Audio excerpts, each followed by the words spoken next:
và nỗi chỉ tin nắm tin đi nghĩ na không quê nghe gen thấy hết số na dấu xít thôi in về lẽ hem vô nhìn tham nỗi ya nắng lệ mi dấu xít đình Mary na bom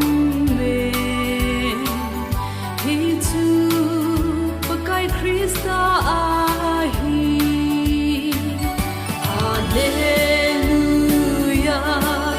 Kipa in le muhite Hallelujah Kipa in va choi yute Van til ten sunga la ngei asa ve Sunung pe na thiên lâu pi nahi hen lei chunga cham le lung ol leng hen chiều vin Bethlehem lam so đến chiều hi te ei ho din lau sen a hong ping ta in lung mui sao su halu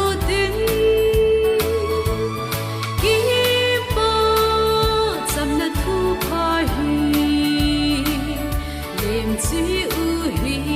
te hi chu pakai Krista ahi Hallelujah Kipa in le mu hi te Hallelujah Kipa in va choi yu te van til ten sunga la sao về chúng nung pe na ba thiên lâu pi na hi hen lấy chúng na chăm ne lung ol leng hen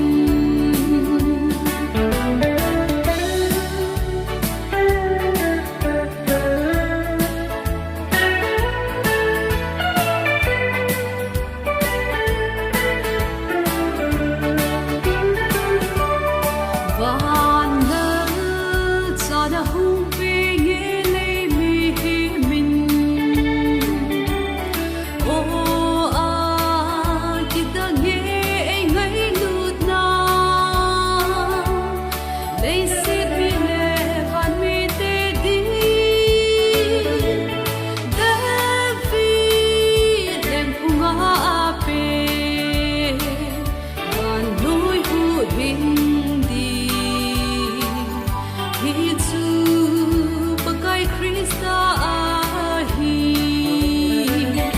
Hallelujah